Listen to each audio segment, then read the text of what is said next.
Kunjabihari Gopijana Balabha Girivardhari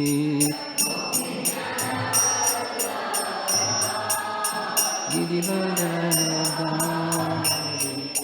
Gopijana Balabha Girivardhari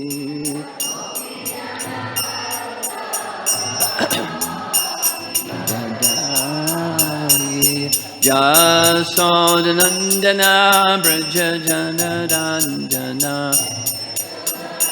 Dana Braja Janarandana Jasodanandana Braja Janarandana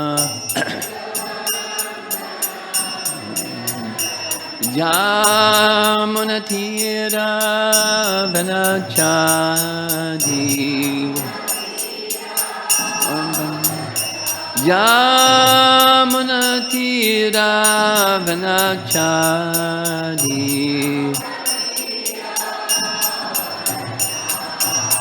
Jaya Radha Madhava Kunjabihari Radha Madhava Kunjabihari Jaya Radha Madhava Kunjabihari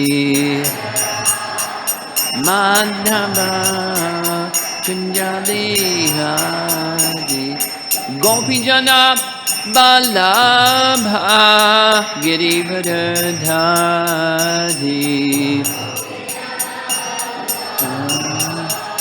Girivardhari Gopijana Balabha Girivardhari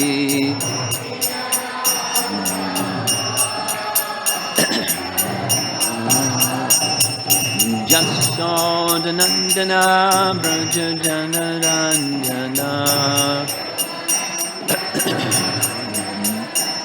Jasodanandana Braja Janarandana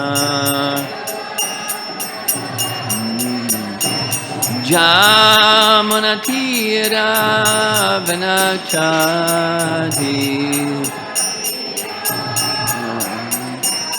Jamunatira Vanachadi Jaya Radha Madhava Kunjabihari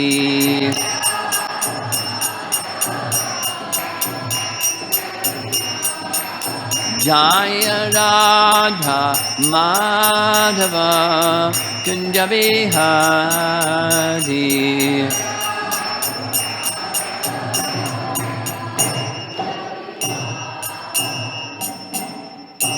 Jayom Vishnupad Paramahamsa Parivajakacharya Astatarasata Srimad His Divine Grace A.C. Bhaktivedanta Swami Srila Prabhupada Ki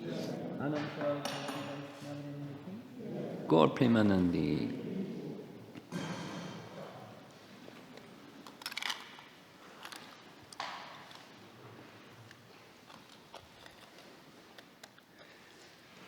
Om Namo Bhagavate Vasudevaya. Om Namo Bhagavate Vasudevaya. Om Namo Bhagavate Vasudevaya.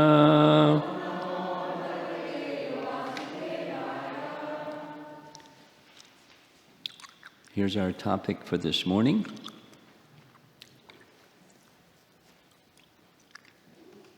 Some nice instructions from Scripture and from our acharyas on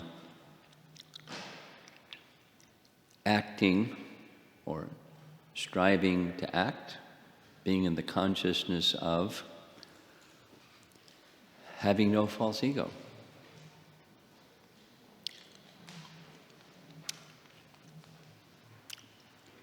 Could you do me a favor, Raghava Chaitanya? Could you not use that little device that you hold up all the time? It's very distracting. Thank you.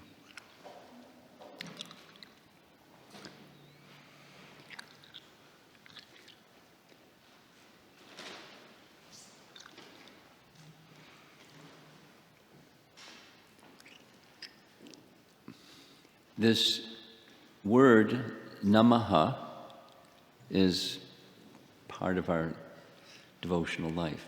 Om Namo Bhagavate Vasudevaya, Nama Om Vishnupadaya. If you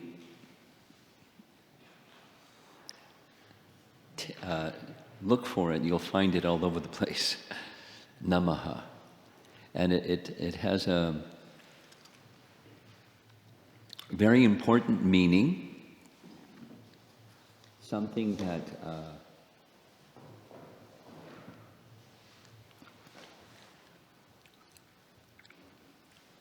Sanatana Goswami recommends in Hari Bhakti Vilas is when we're reciting mantra, along with reciting the mantra and memorizing the mantra and speaking it properly, it's important to meditate upon the meaning and, using Prabhupada's language, enter into the spirit of. He speaks those words in relation to Brahma Samhita. One should recite them regularly and enter into the spirit of this hymn. That's his words. So the spirit of namaha is without false ego.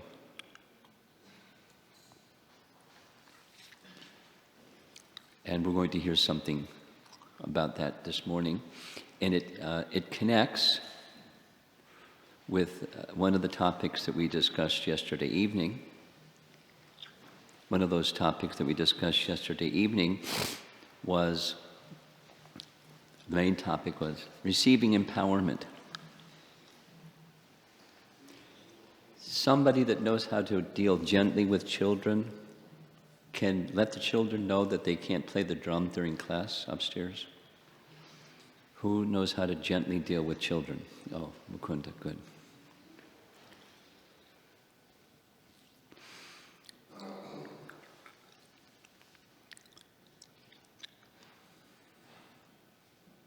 Receiving empowerment, Krishna Shakti, Vina Nahi Tara Pravartana. When, in order to carry out some service that you're trying to do, you've been asked to do, it's assigned to you, your prescribed duty, it's essential, it's imperative to receive empowerment to do that. Now, supposing you're not Krishna conscious, supposing you're Ravana. Ravana received empowerment to do what Ravana did, but he wasn't Krishna conscious. He was very conscious of Ram, but not Krishna conscious, wasn't Krishna bhakti. So bhakti includes recognizing the necessity to be empowered to carry out our service, because otherwise we'll act through false ego. It's default. You know, a 1 or a 0.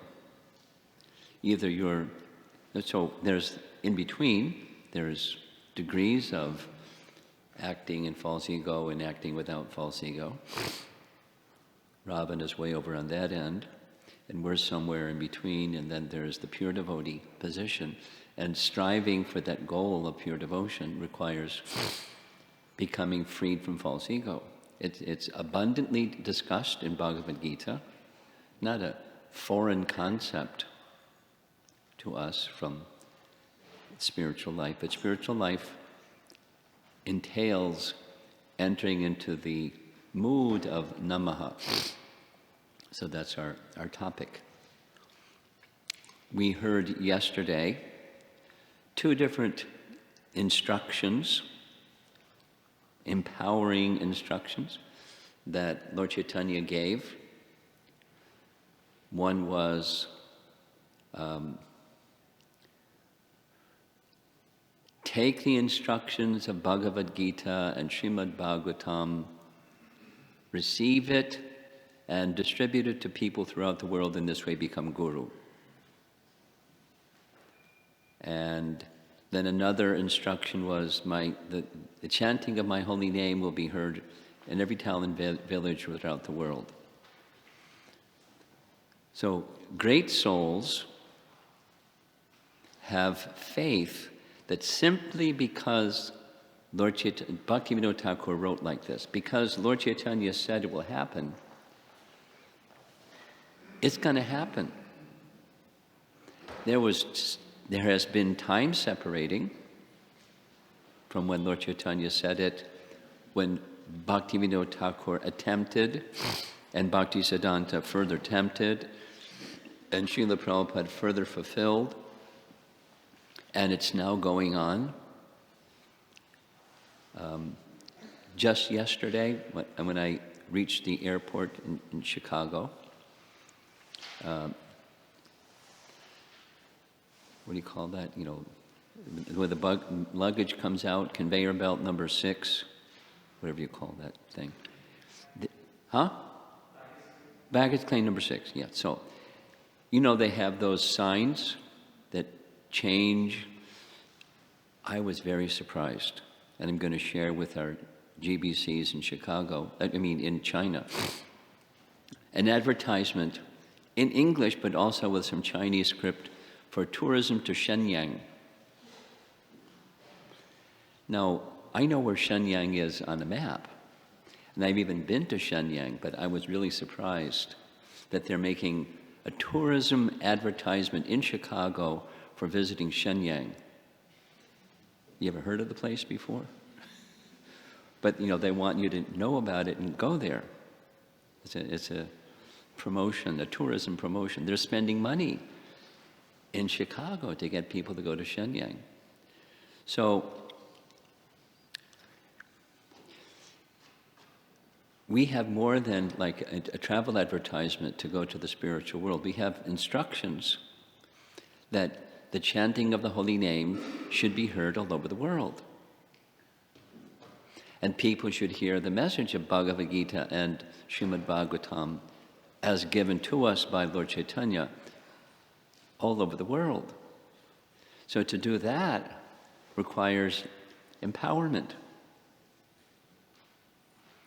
I'm going to tell a little story, one I've said many, many times, because I've heard it many times from Bhadiranayan Swami. Some of you are from the Detroit area, so you probably heard this from me several times. Bhadiranayan Swami was a president of a preaching center at Ann Arbor, University of Michigan. And Prabhupada was visiting in Detroit, so he had the privilege of going on the morning walks every morning and going out in the car and coming back. Prabhupada was looking out the window and said each day, that is the Chaitanya Mahaprabhu's movement.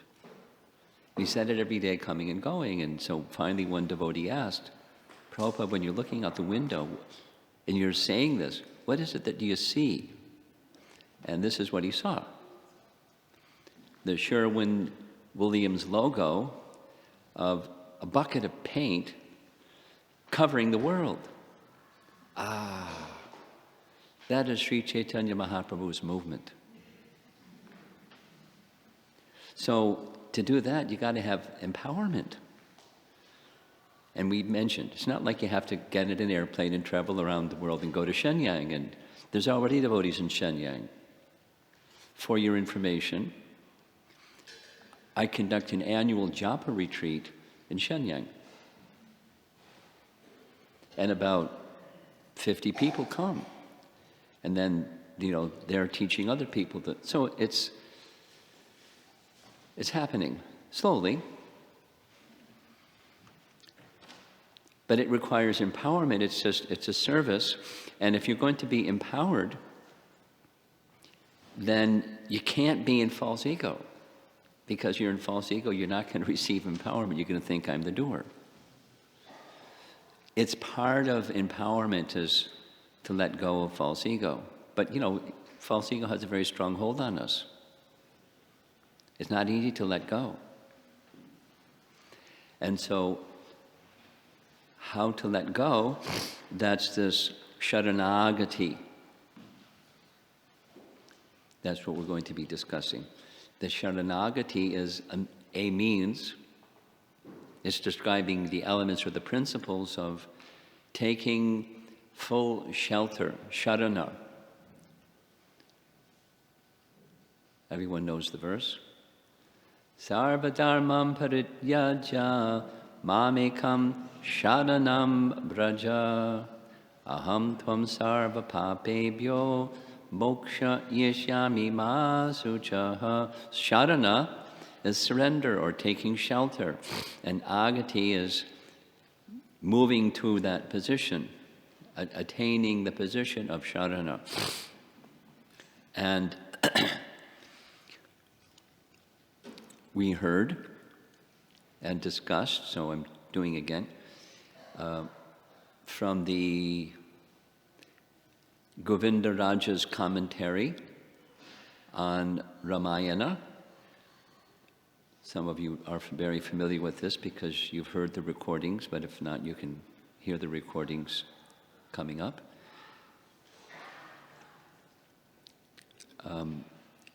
We'll be discussing it tomorrow morning during initiation also. This 1866 Bhagavad Gita is one of the verses, one of the mantras that Sri Vaishnavas receive at the time of Diksha.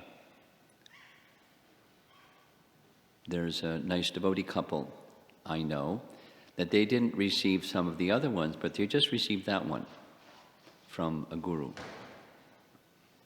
and said, say it every day. Not 3 times a day, but this 1866 Bhagavad Gita. Because the essence of taking shelter is expressed in that verse, and that's what one does when it gets that connection through spiritual master.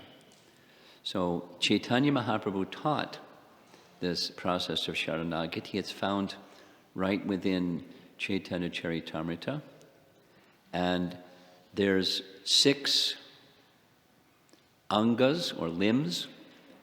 Anukulyasya sankalpa, pratikulyasya varjanam, that's the first 2, accepting things favorable, rejecting things unfavorable for taking shelter of Krishna, or bhakti, accept things favorable, reject things unfavorable.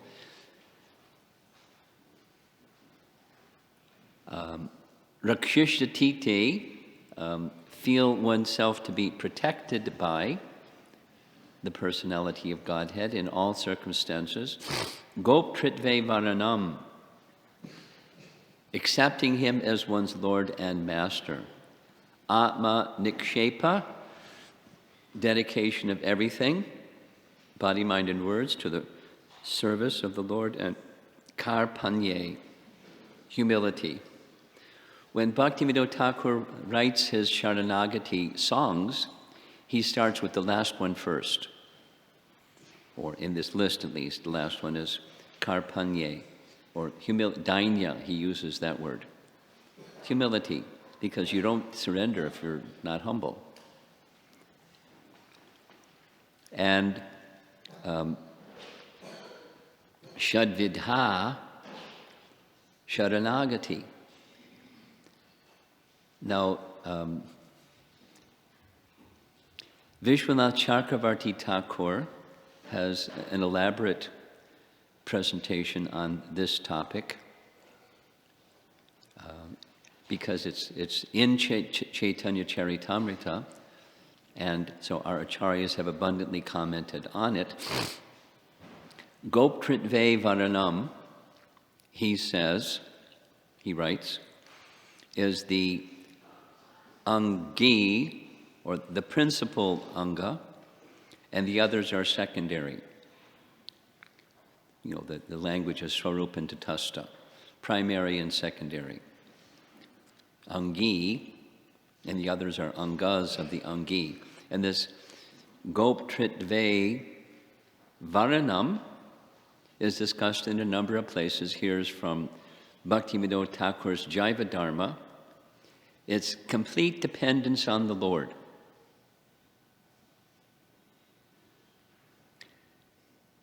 He's the master, I'm the servant. This is like Prahlad Maharaj's rendering in his prayer to Lord Nrsingadev.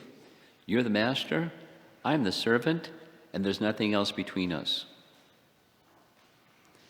I'm completely dependent upon the Lord, thinking that his own effort alone will never make him capable of succeeding in anything. Now that's in direct contradiction to a false ego. Acting in false ego is, I'm going to do it. And we're all trained up in that consciousness since we're kids. Yes? You do really well in school, you can do it, rah, rah, rah. And if you don't do it, what's wrong with you? So anyway, reward and punishment for be the doer. And we're rewarded for being, thinking that we're the doer. And, it's all over the world. It's in different cultures expressed in different ways. When I grew up, once upon a time I grew up, and there's this saying in America called the Protestant ethic. Those of you that are American, you know about the Protestant ethic. And the Protestant ethic, as far as I understand, it comes from the pilgrims that came to America seeking freedom from the oppression of the Catholic Church. So they wanted to be able to protest the Catholic Church's ways of doing things and find their own freedom. So the Protestant ethic says, work hard and you can achieve anything.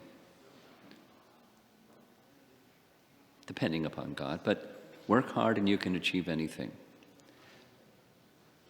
That's false ego. So we're going to explore that topic a bit because we want empowerment to fulfill some higher purpose that is given to us by some aparushaya, transcendental personality source.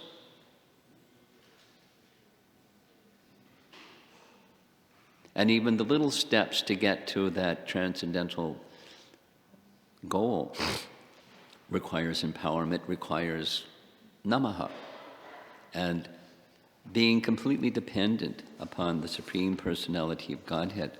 So I'm going to read a little bit. This is Jiva Goswami's commentary on this Saranagati verse. He says that it's from Vayu Purana. Now, I've been saying consistently it's from Padma Purana, but I haven't been able to find the reference that was the basis of my saying that. I'm sure it's somewhere. But Vayu Purana, that's Jiva Goswami. And he refers to the Padma Purana verse where this Atma Nikshepa, that was number 5 out of the 6, is the same as namaha. He's giving elaboration on these 6 angas. So here's what he says about namaha.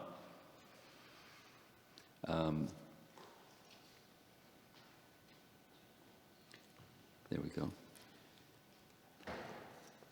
Quoting Padma Purana, ma represents ahankar, and na represents negation of ahankar.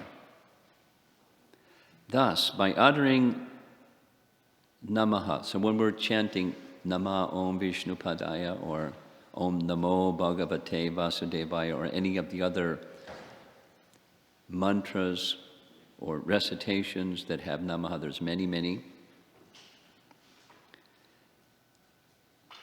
meditating upon the meaning of namaha, one negates one's independent attitude, which is similar to what Bhaktivinoda said about Goptritve Varnanam. The jiva is, this is a quotation, this is a translation of a Padma Purana verse explaining the word namaha. The jiva is dependent on the Lord. He lives with dependence. Therefore,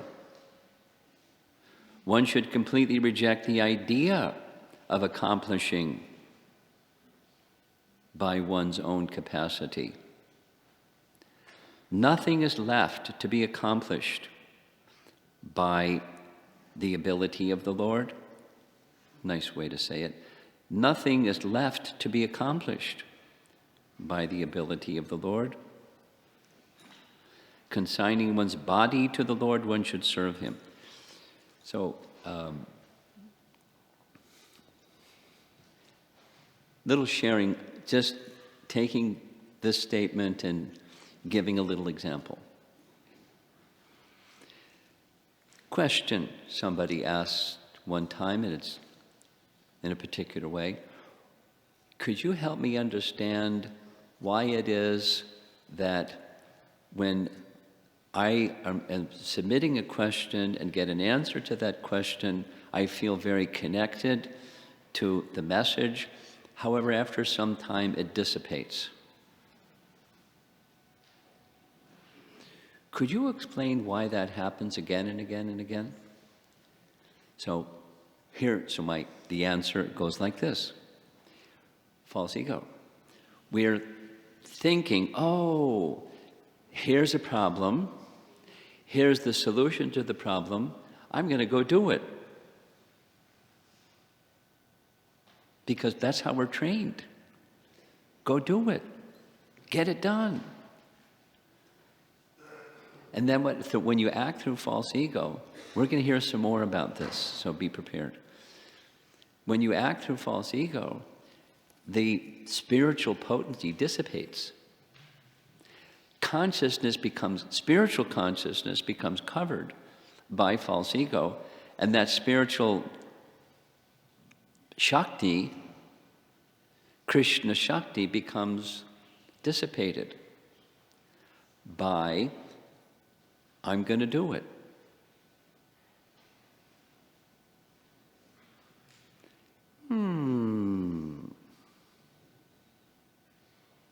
What happened? It's our dear friend.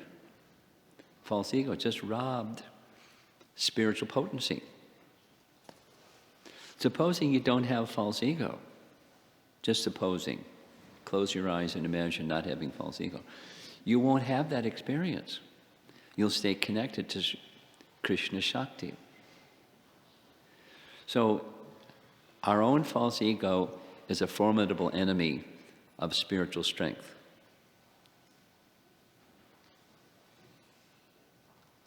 Therefore, we cultivate the mood of namaha. A few other references that are essentially saying the same thing.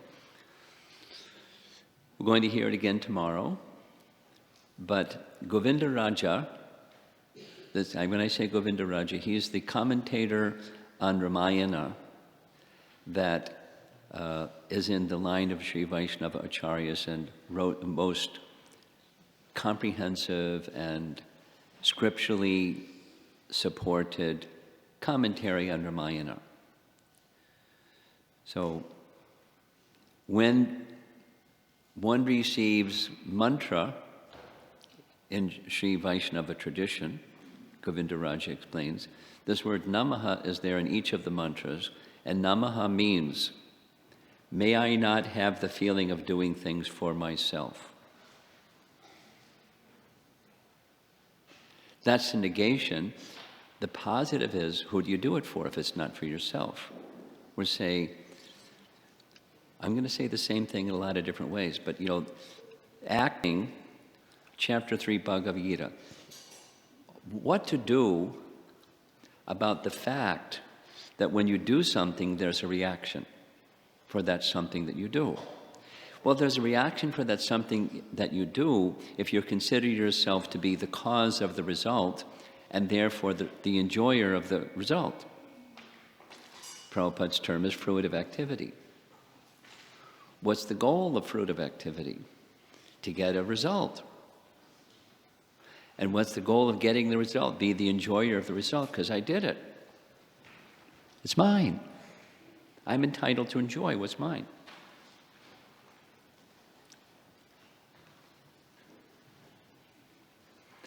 And we're bound, my dear devotees. We're trying to be devotees, but we're also bound by fruitive intention in doing what we do. Even doing the devotional service that we do, we're bound by that intention. It's the wrong intention. It's a covered intention. It's not what bhakti really is. So bhakti becomes covered. The happiness of bhakti, the illumination of bhakti is obscured from us, just like the sky right now. Lots of clouds, not a whole lot of light in the sky. There's some light in the sky. That's our bhakti at our present stage. It's there, but it's covered by this fruitive intention. You want to change the microphone? It's running out of battery.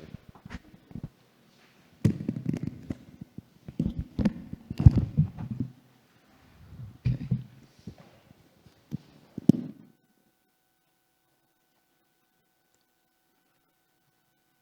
May I not have the feeling of doing things for myself. Namaha. It goes well with Goptridve Varanam.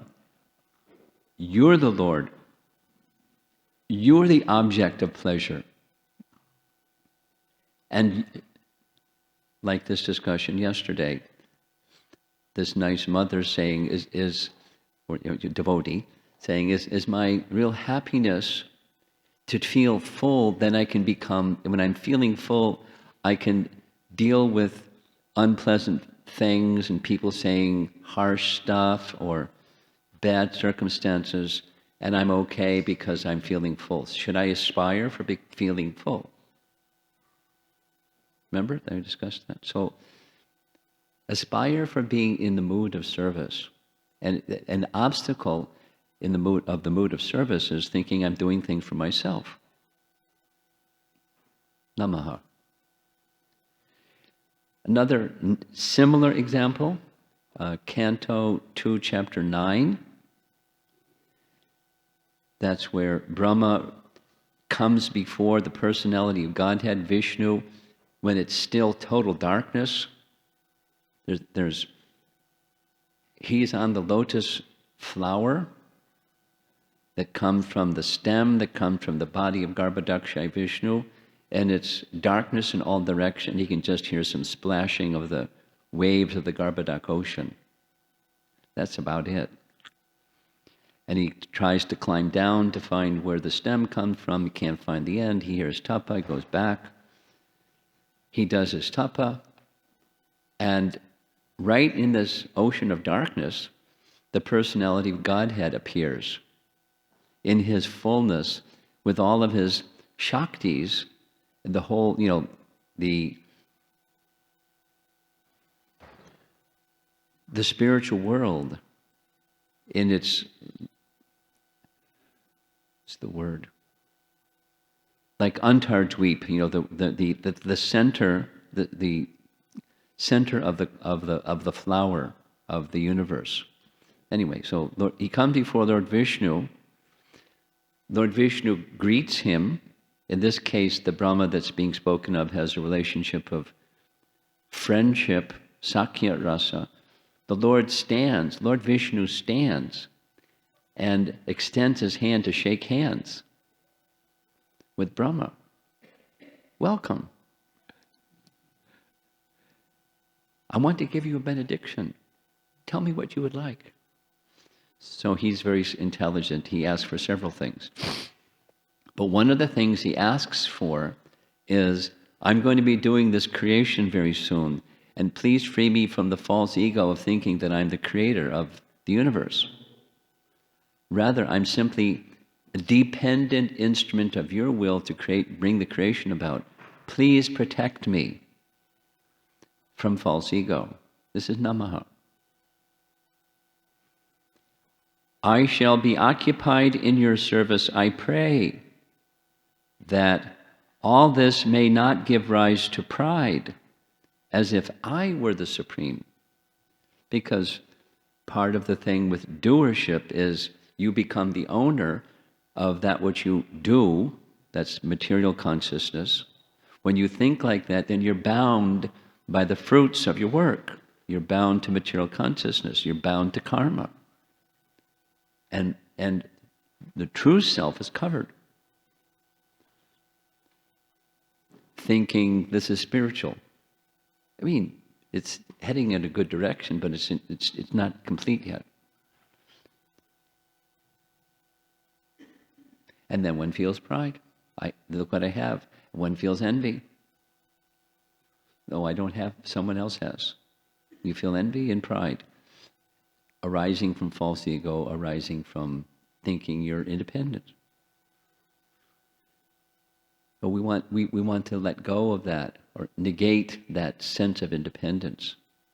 Here's another nice reference that I appreciated very much from reading Govindaraja's commentary, or a portion of it. And this takes place in Panchavati. Some of you know Panchavati. We went there. You'll see pictures if you get this little flash drive of where Panchavati is. And Panchavati was a place that was assigned by Agastya to Ram, Sita, and Lakshman to reside the final portion of their stay in the Dandak forest. So they went there, and a very beautiful, serene place, and Ram says to Lakshman, you please identify a place that's suited for you, for me, for Sita, and for you. And Lakshman is uncomfortable with hearing that. So he uses the word paravan asmi, which means I'm a dependent entity. Please don't ask me to identify a place that's suited for me, because I'm not an independent entity, I'm a dependent entity. You please say what is suited for you, because I'm not an independent entity. Paravan asmi. Govindaraj explains that this was Ram's way of mildly rebuking Lakshman. It's subtle, but he then makes reference to way back in the Ayodhya Kanda, when Ram informs Lakshman that he's not going to become king and he's going to the forest. And Lakshman does what Lakshman is characteristically does. Don't do it. Anybody that wants you to go, just give me the order and I'll slaughter them all. You're going to become the king and I'll be by your side, and who can stop you? Just give me the order.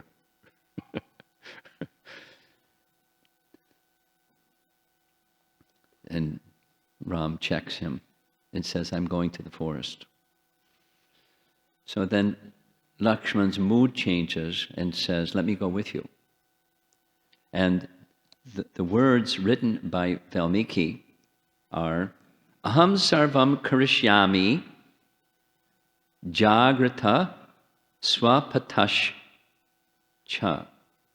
This aham sarvam karishyami sounds nice. Its translation is, I shall do the work I shall do all the work for you. I shall do is false ego. Now, it's common speech in our English language. I'll take care of it, Prabhu, don't worry. Or, I'm going to, whatever it is, I'm going to go to school and get 4.0. Or I'm going to, whatever it is. I'm going to go to the kitchen and cook a nice offering. It's just part of our regular conversational English. But Ram, according to Govindaraja, Ram didn't say anything at the time. But he wanted to correct Lakshman from that false ego consciousness. So he did it much later, and he did it in this form of saying, very subtle, find a place and build a cottage that's suited for me, for Sita, and for you.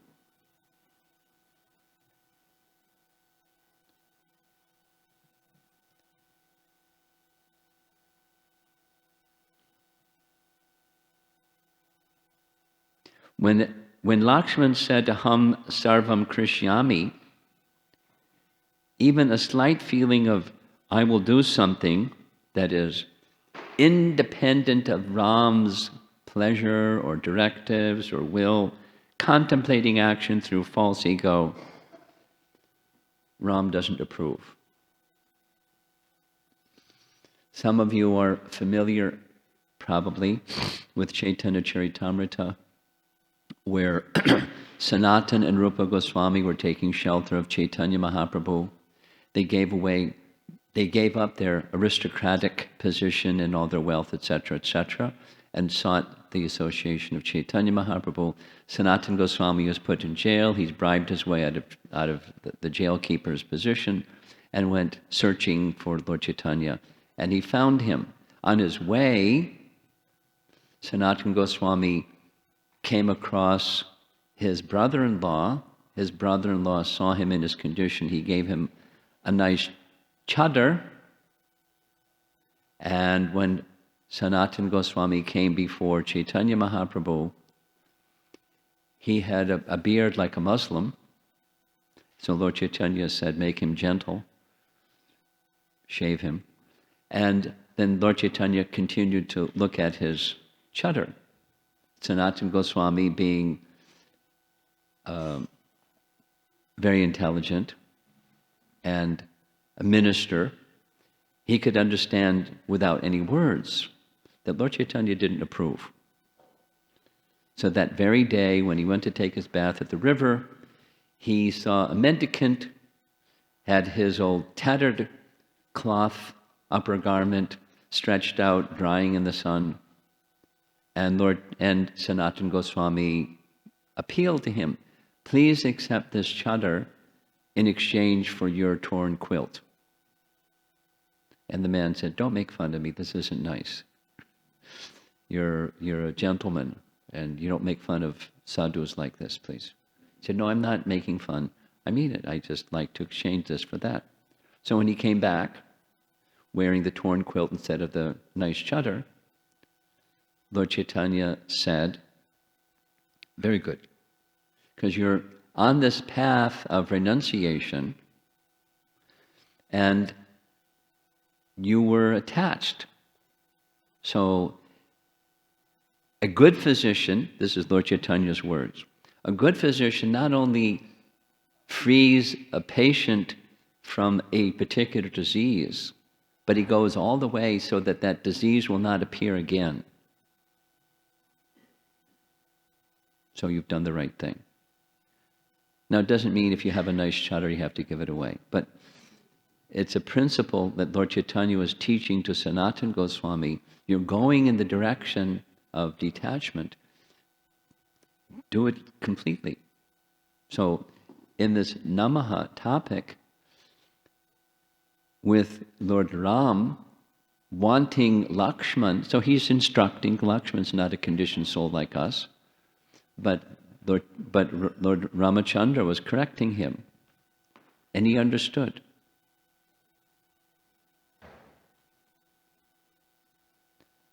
There's another nice reference that is really far out with Sita.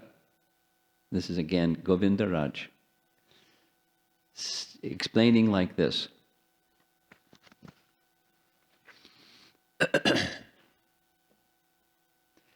Very important in Ram's Leela was Sita being kidnapped by Ravan. Now, it could have happened some other way, but it's part of the Leela of Lord Ramachandra. And for that to happen, Sita is put in a position where she, the goddess of fortune, Lakshmi, the goddess of fortune, eternally connected to the Narayana, or to Lord Ramachandra, as Hanuman expresses in a prayer in Canto 5, just as there's no question of sunlight being separated from the sun, there's no question of Sita being separated from Ram. It's not possible. He doesn't elaborate, but the elaboration is, it's a Leela. And there's a purpose to the Leela. There's multiple purposes to Leelas.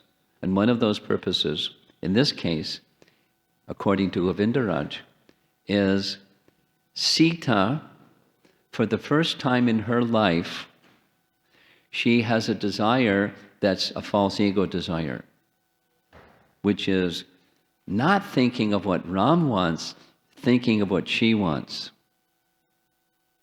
She wants the deer. And so she expresses her desire, not thinking what Ram wants, thinking what she wants, according to Govindaraj.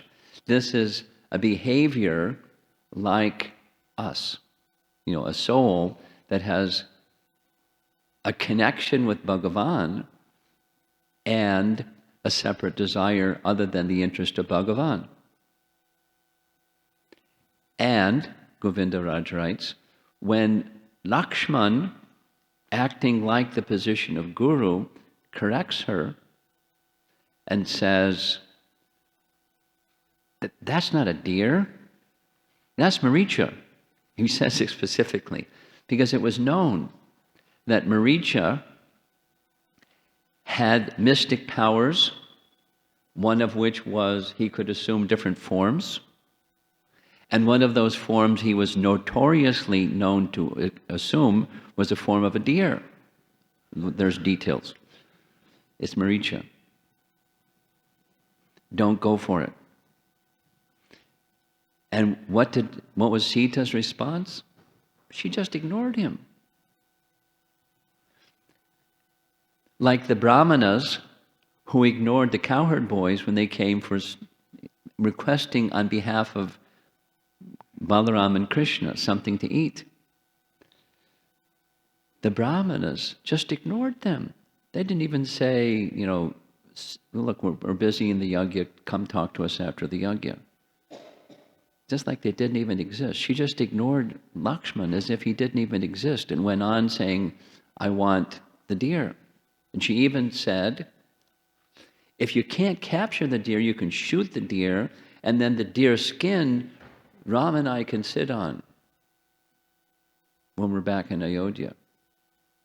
Is that Sita? That's not Sita. It's a soul thinking, here's an object for my enjoyment. My senses are seeing an object, perceiving an object, and I want to enjoy that object. She's acting as if she's a conditioned soul.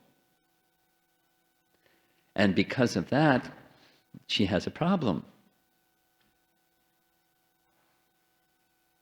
And because of her problem, according to Govindaraj, one of the dimensions of Ram's sorrow is to see the plight of a soul that has gone astray from the position of shelter of Bhagavan.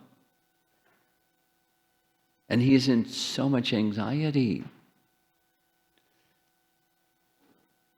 this is our Sri Vaishnava Acharyas teaching us that this is the position of the personality of Godhead. He wants the living entity, us, to be with him once again. Prabhupada said it this way: you take one step towards Krishna and he takes 100 steps towards you. That is to say, Krishna really wants us to take shelter. Not because he's lonely. He wants our happiness.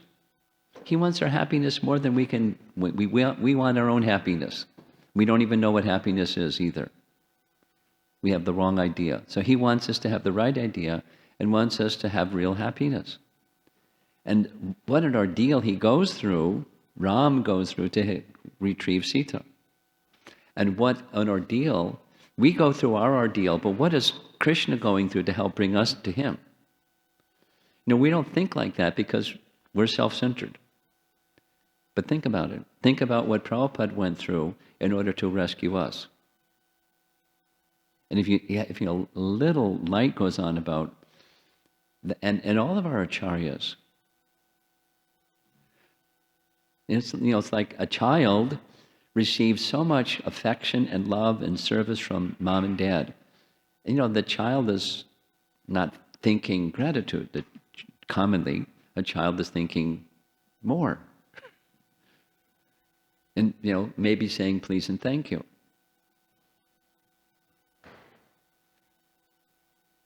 It's a bhakti principle. Gratitude is a bhakti principle.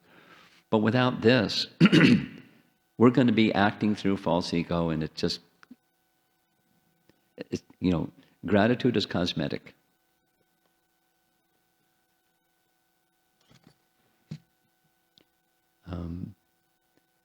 So one last point, and that is, in Jiva Goswami's commentary on this Anukulyasya Sankalpa, this Saranagati verse, in his Bhakti Sandarbha, the very next text, because he's describing the principles of bhakti, these are principles of bhakti, Gotritve Varanam, and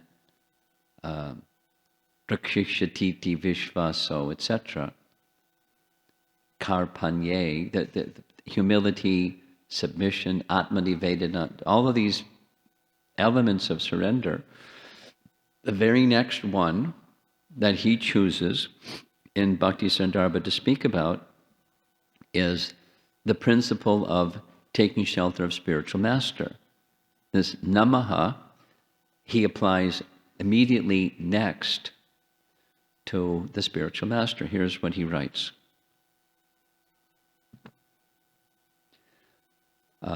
He makes reference to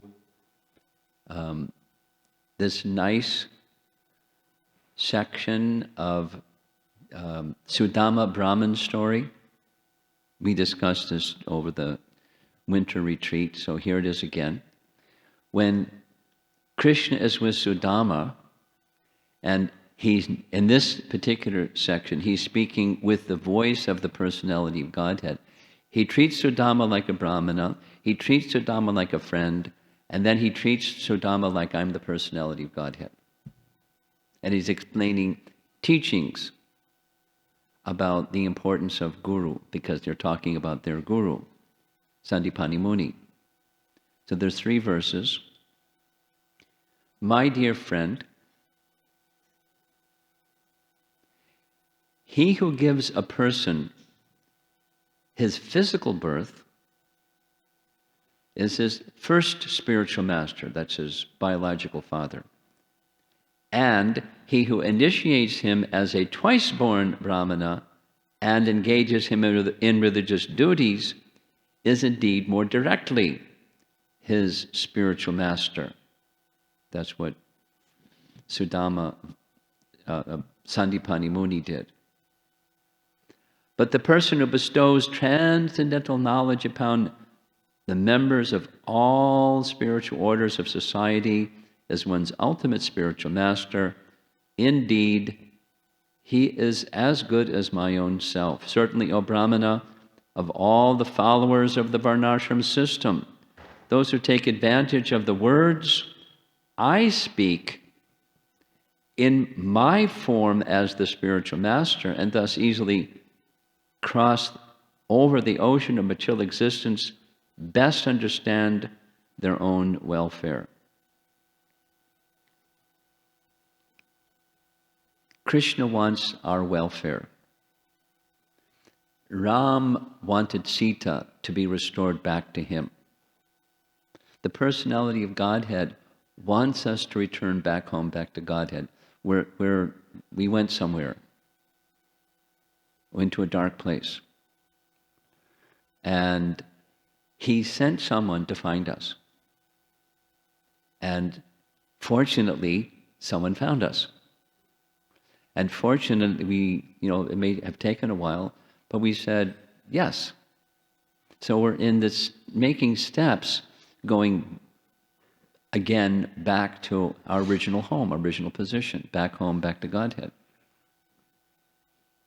And so Krishna speaking to Sudama, which means he's speaking to us, because Jiva Goswami is having him speak to us, about this principle of namaha, that I don't act independently, I act in conjunction with this descending mercy, connecting with yesterday evening's topic, receiving empowerment.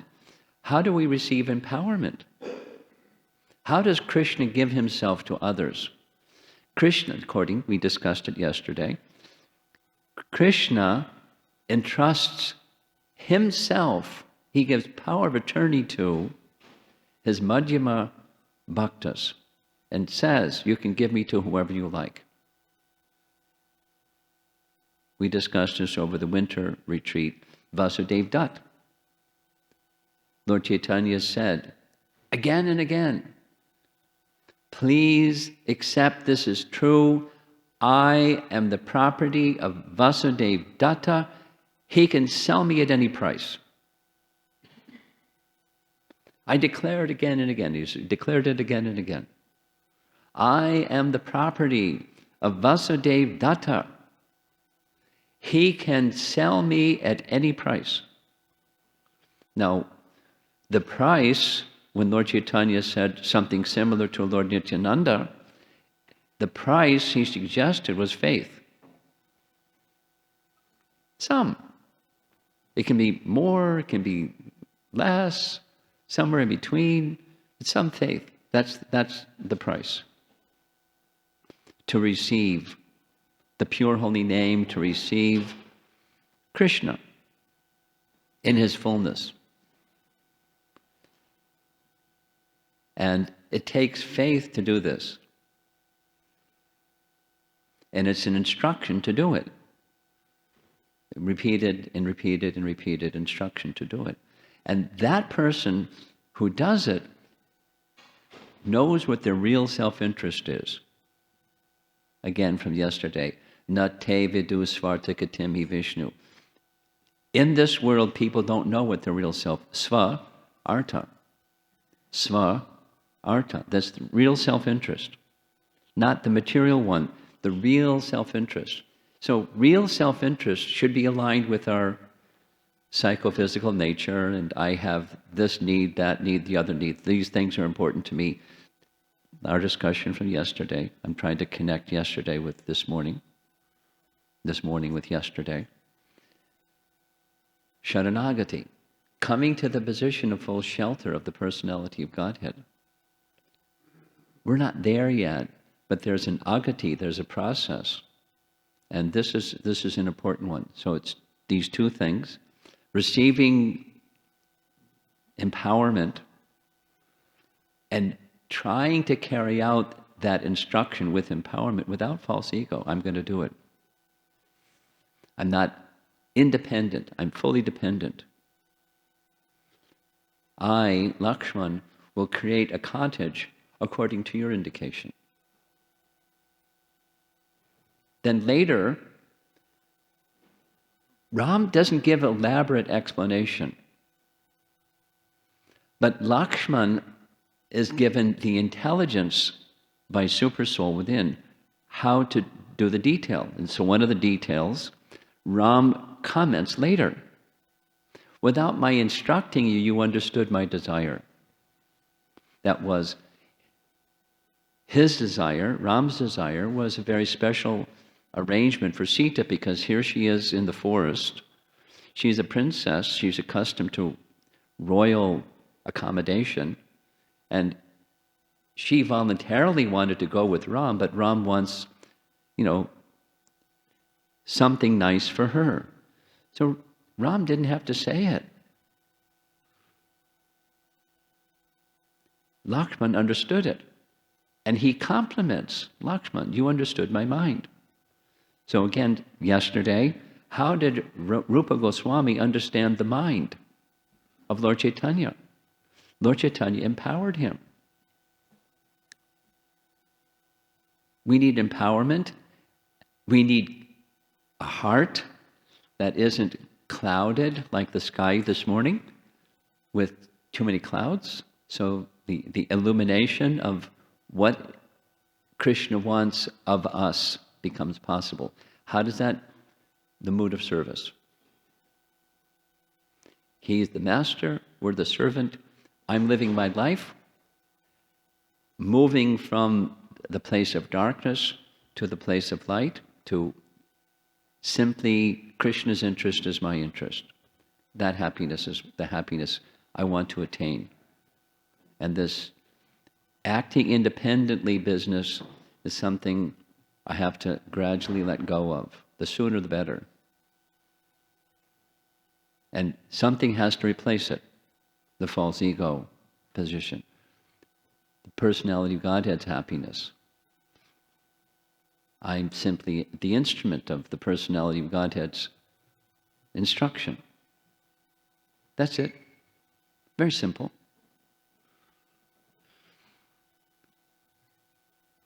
Nama Om Vishnu Padaya Krishna Prastaya Bhutale Shrimate Bhakti Vedanta Swami Iti Namane. Then again, Namaste Saraswati Devi Gauravani Pracharini Nirvishesha Shunyavadi Paschatya Desatar. Let me take shelter there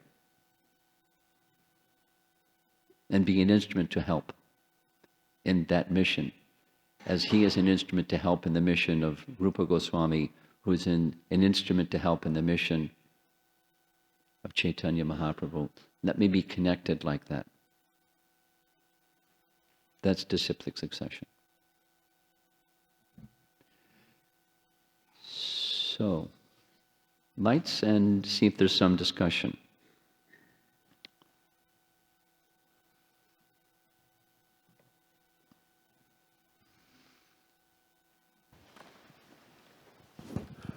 It was a very deep class.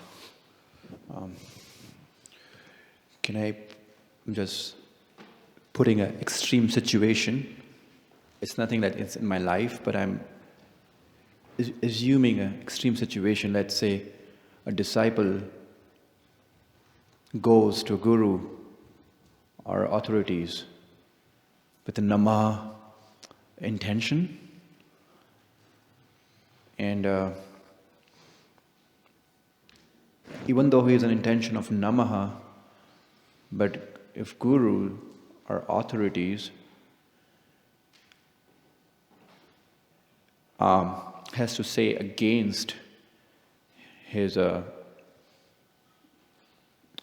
or his desire, and it could happen that guru might reject the disciple or authority might reject the disciple and say, hey, get out of here, I don't want to talk with you, I don't want to deal with you. But still, disciple should be in namaha situation, because that will connect him to the disciplic succession. But if guru reject the disciple, then the disciplic succession is already broken. No. No. Now you're using two representations, the disciple of guru and the authority and the person who's serving under some authority. Vishwanath Chakravarti Thakur discusses this in Madhurya Kandamini, this very point that you're making. And if that happens, Vishwanath Chakravarti Thakur writes, the servant should continue serving.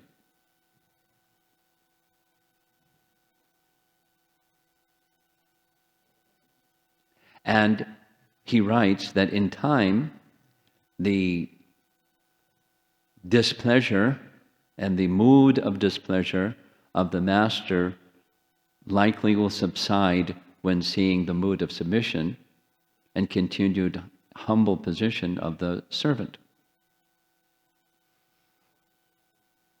And things become restored. Gives a similar example to fever. In that section, it's one has a fever, when the very source of what can give strength again is eating. One can't eat because you don't have the power of digestion when you have fever. So you fast. So that's his recommendation. So now, if it is spiritual master, here's a nice example in Prabhupada's life. Two things.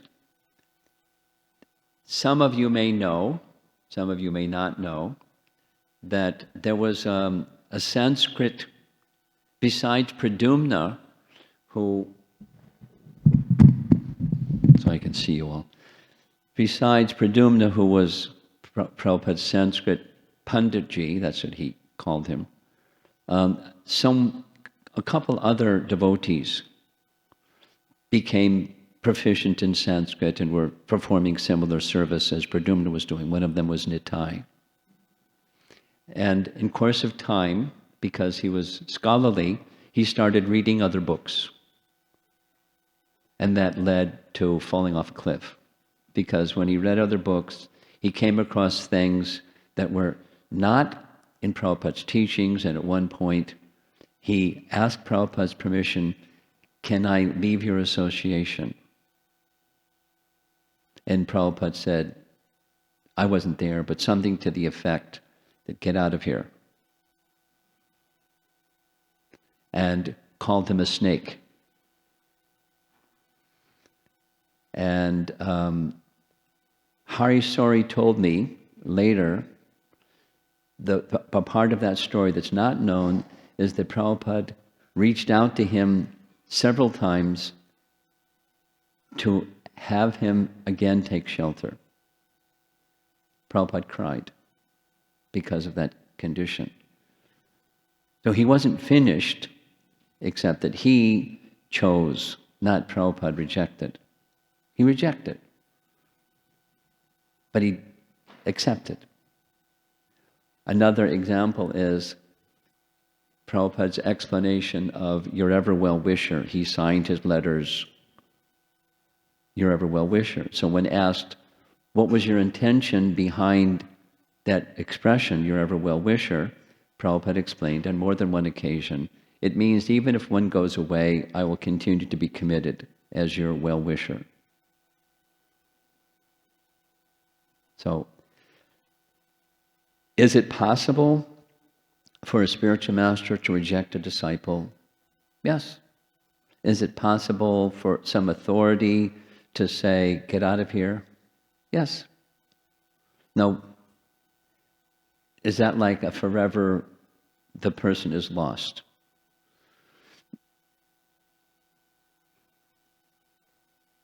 And then there's the subtext, that at least, the qualified spiritual master will never ultimately just reject, like happened with Jamadagni. Maybe you know that history. But anyway, without going into the history. When one is offensive, it's not just the spiritual master will respond by rejecting Krishna. The spiritual master may be fine, and Nama Prabhu may not be fine. So, you want to carry on with your question? Because you usually have a follow-up question to your question. Perfect answer, thank you. My last question is, can we use namaha as a synonymous to surrender? Namaha as a synonymous to surrender? It's an element of surrender. It's the negation of false ego, but surrender is more than negation of false ego. Surrender is take goptrajve varanam.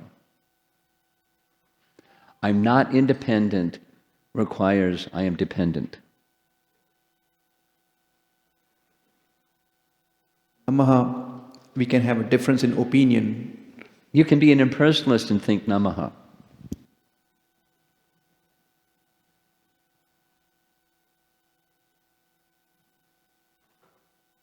Is that all right?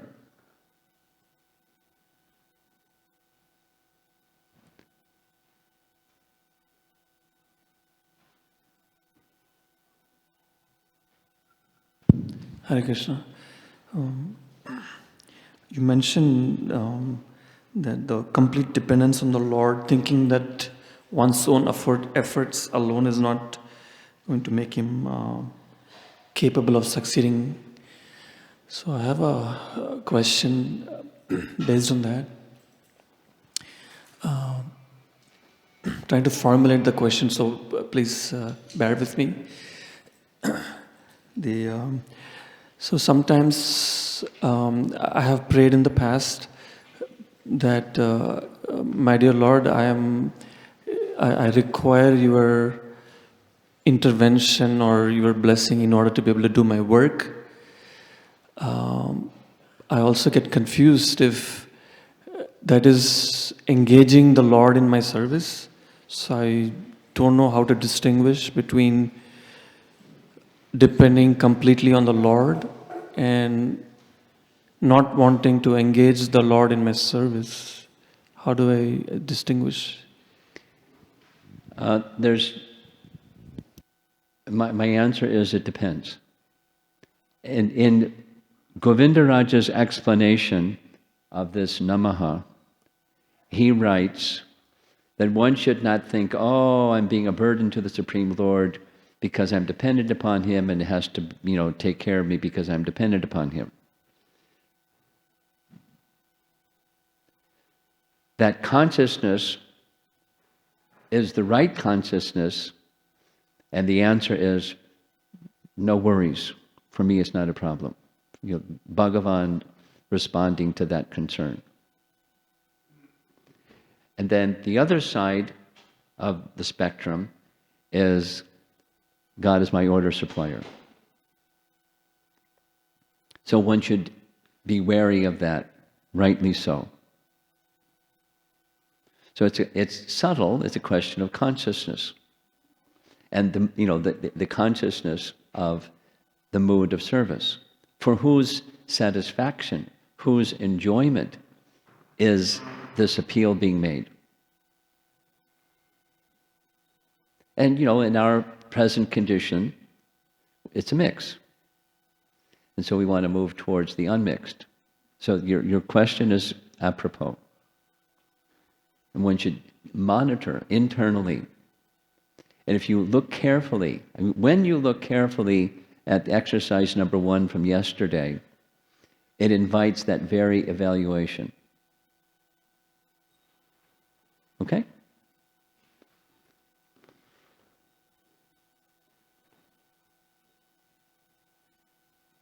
Okay, yes. Go ahead. Hare Krishna Maharaj, thank you for the wonderful explanation. I have a question about that word karpanya. Yeah. Here in this verse, Saranagati verse, it is humility. Yes.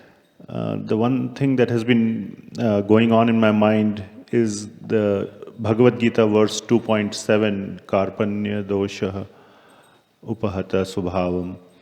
So there the translation is miserly weakness, karpanya dosha. So are these two karpanyas I'm not a Sanskrit scholar. different? I'm not a Sanskrit scholar, but I can take a guess, and we're not supposed to guess or conjecture. But there's the material and there's a spiritual aspect of words sometimes, like Maya.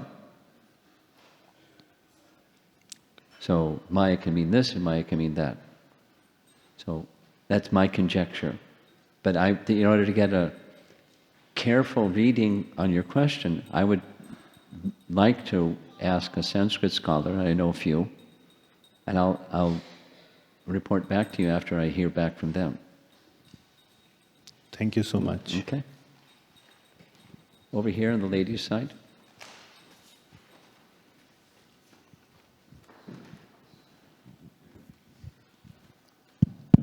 You're on. Hare Krishna Maharaj. I have to make myself bold to ask this question. Like in Sita's case, when she expresses the desire to have the deer, that is the crux of the story of Ramayana itself. I mean, if she suppressed that desire. Not suppressed. Not suppressed. The solution is not suppression. Keep going. That's it? Yes. Okay. It's to align. She could have asked, Ram, is this your desire?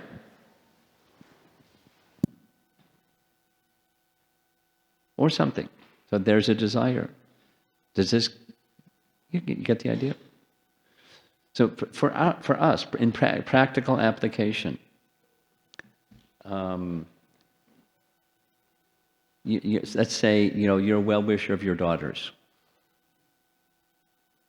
That is a well-known fact. So now, is your well-wishing for your daughters on behalf of yourself or on behalf of Krishna? So, for example, so you bring that to Krishna.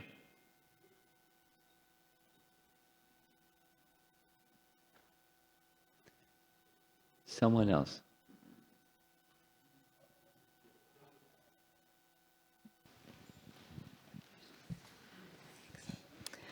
Maharaj, based on this last question, so what I understood is that we don't need to suppress our desires, but we can evaluate what is the intention behind those desires and who it's going to please. Yeah. But oftentimes we are attached to our desires and trying to fulfill them. So how can we help ourselves overcome that attachment when we know that, okay, this is my desire, but actually it's not to please Krishna and it might not even be good for me? Or it's a mix.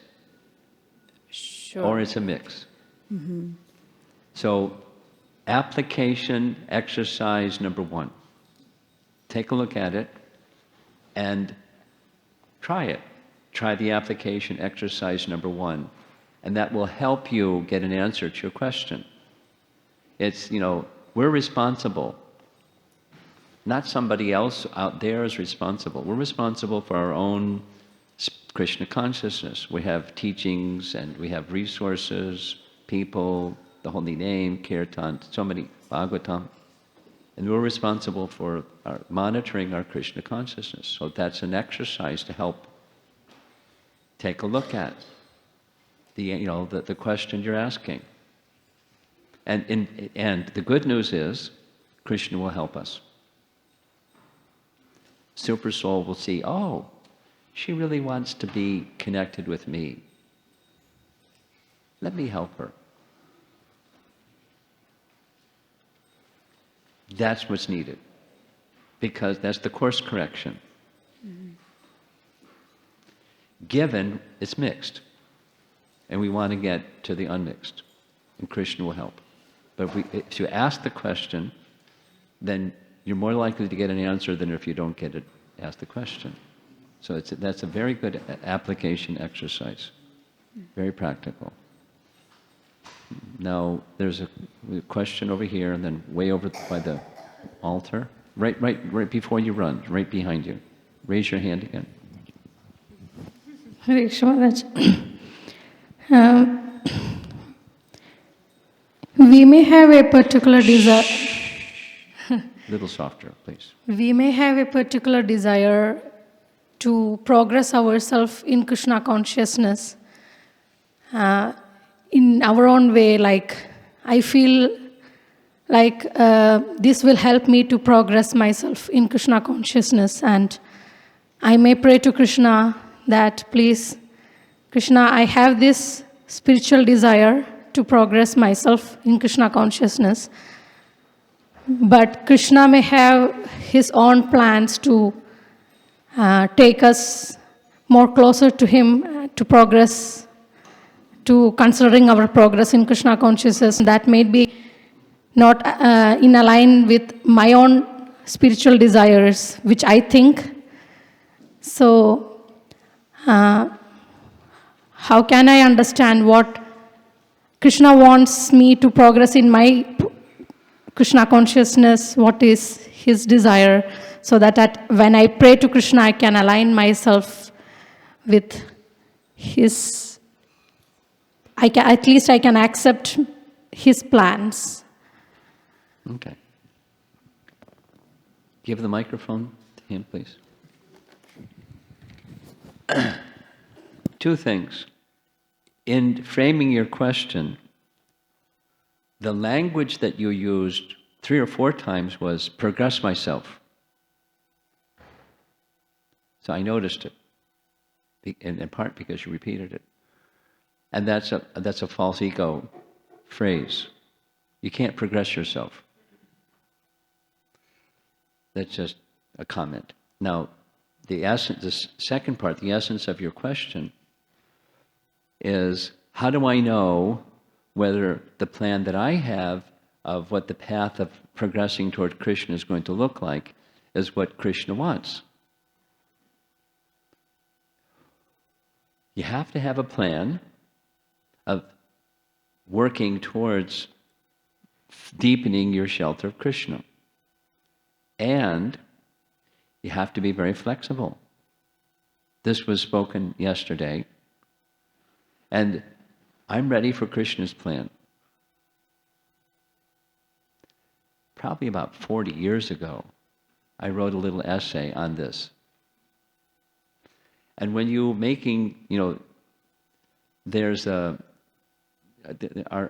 young people here, they probably in their English class read writings of Robert Frost, American writer.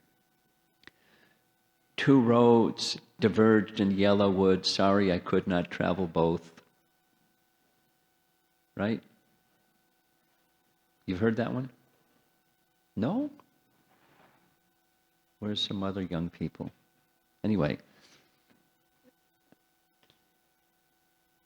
So in our life, there's option A and option B. The path is the path to Krishna. Here's some choice I have to make. Should I go left or right? So, if we're not clear, we can pause. But sometimes you have to choose left or right. I mean, you can pause long for some period of time, and you have to go left or right.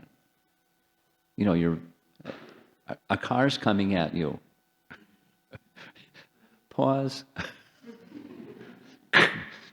Some things we have to. So, when you start to make a choice of left or right, and you're not really certain that that's what Krishna wants, you keep your eyes open, and you go left or you go right, ready for some signal from Krishna. Don't go that way. Go this way. You're very flexible because you want to do what Krishna wants.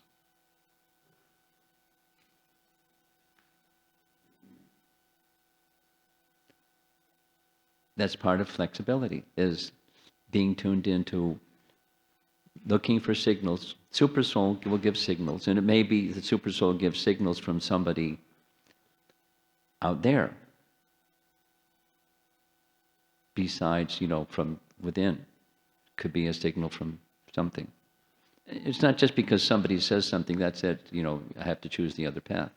But so there's integrity with the intention of pleasing Krishna. That's the operative principle. And again, it's application exercise number 1. Do that in a consistent manner, and it will help refine your spiritual intelligence because you've gone through that exercise. Okay? Yeah. Hare Krishna Maharaj. There is a pastime in Ramayana where like sage Agastya would go to Lord Ram right before the battle, and he would see that like Ram is really fatigued, and right before the battle, and he would instruct Lord Rama to take shelter of Aditya.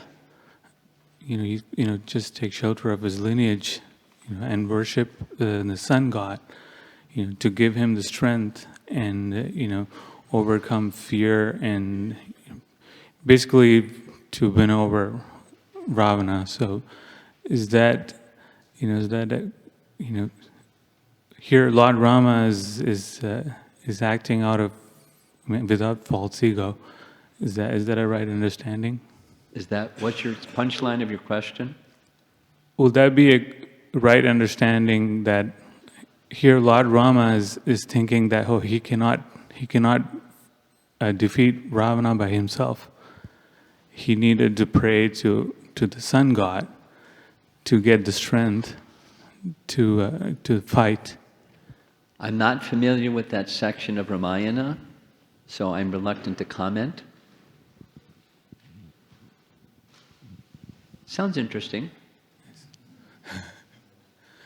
So there's a stotra called Aditya Hridayam. So it's a sage Agastya telling Lord Rama to recite, to get strength to fight Ravana. Sounds interesting. Yes. I can't comment. I'm not familiar with that section of Ramayana. Yeah, it just sounded very familiar to the theme. Sounds similar, but I can't comment. Hare Krishna. Okay. Shravan, way over here.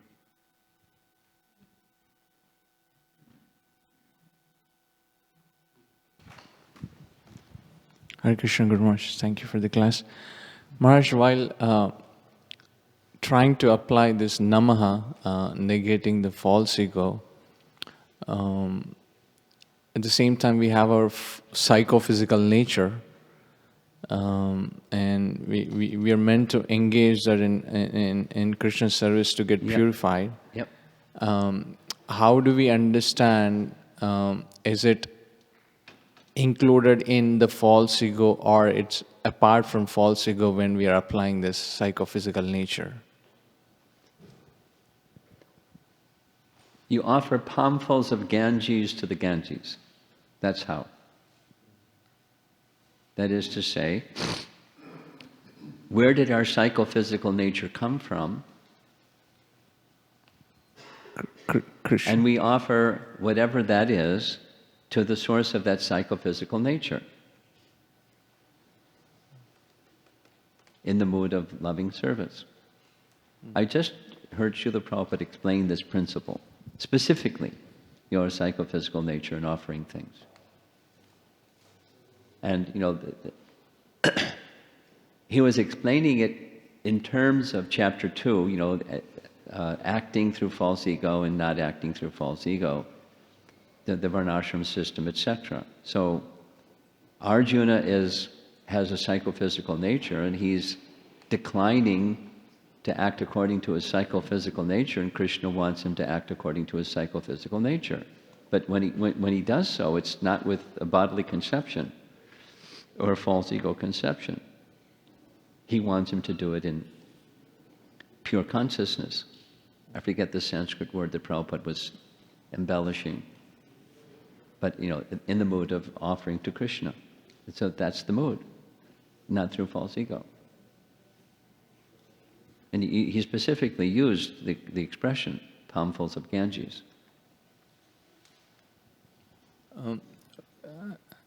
Going to more details, like you explained about Lakshmana, example by Lord Ramachandra building a cottage.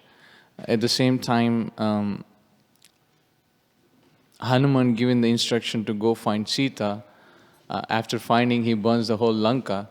How do we understand, was it followed the namaha or engaged the psychophysical nature in that sense? Well, you know the answer. Hanuman was empowered.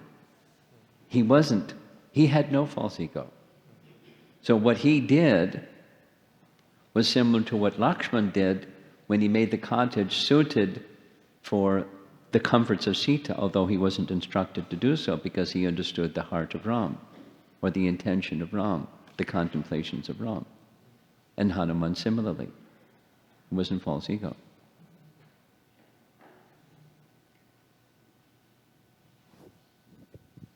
Thank you very much. Details can be filled in. So, for example, tell everyone the message of Bhagavad Gita and Srimad Bhagavatam. So how are we going to do that? Can be like this or like that or the other thing. That's a detail. But the principle is carrying the principle in your heart, and you then seek indication. Now back to some of these other questions of how do I know what's pleasing to Krishna? So those are, we monitor the details, we don't monitor the, we don't adjust the principle. Thank you very much. Okay. Srila Prabhupada ki jai.